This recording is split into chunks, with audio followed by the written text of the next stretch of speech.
নমস্কার বন্ধুরা, বেঙ্গলি সিনেটেলি গসিপে আপনাদের স্বাগত।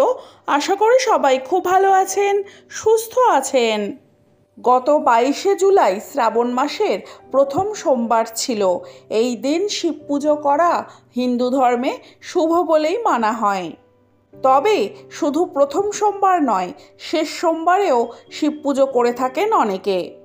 কেউ কেউ আবার গোটা মাস জুড়ে প্রতি সোমবারই নিরামিষ খেয়ে ভোলে বাবার পুজো করে থাকেন।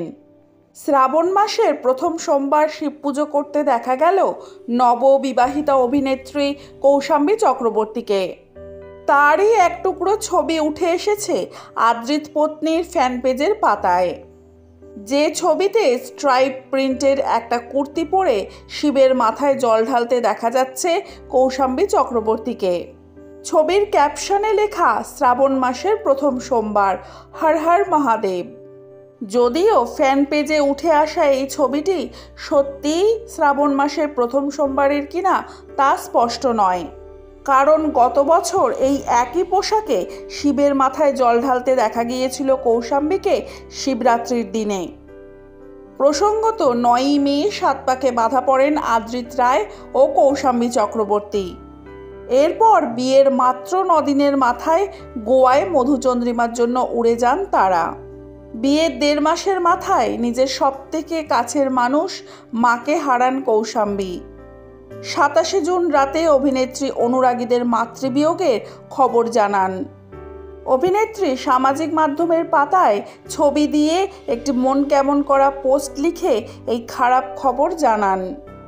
এই খবর জানা মাত্রই অভিনেত্রীর কাছের বন্ধু এবং অনুরাগীরা তাকে সমবেদনা জানিয়েছিলেন। অনেকেই আবার তার মায়ের এই আকস্মিক চলে যাওয়ার খবরে খুবই অবাক হন। অভিনেত্রীর পোস্টেই স্পষ্ট মায়ের এই হঠাৎ চলে যাওয়ায় তিনি কতটা ভেঙে পড়েছেন। এদিকে এত কিছুর মাঝেও কাজে ফিরতেই হয়েছে কৌশাম্বী চক্রবর্তীকে। এই কঠিন সময়ে স্ত্রীকে কিভাবে সামলে রেখেছেন আদ্রিতকে প্রশ্ন করা হলে সম্প্রতি তিনি জানিয়েছেন, খুবই অপ্রত্যাশিত একটি ঘটনা। মন তো সকলেরই খারাপ, কিন্তু তার মধ্যেও কাজ করতে হচ্ছে। ভালো মন্দ সবটা মিলিয়ে মিশিয়ে চলছে। আমরা দুজনে মিলে একসঙ্গে চেষ্টা করছি যতটা স্বাভাবিকভাবে থাকা যায়। বিনোদন জগতের নানান আপডেট পেতে হলে আমার চ্যানেলটিকে সাবস্ক্রাইব করে রাখুন। ভিডিওটি ভালো লাগলে লাইক, কমেন্ট, শেয়ার করতে ভুলবেন না। আজকের ভিডিওটি এই পর্যন্ত। ভালো থাকবেন, সুস্থ থাকবেন। দেখা হবে পরবর্তী ভিডিওয়ে। ততক্ষণের জন্য টাটা।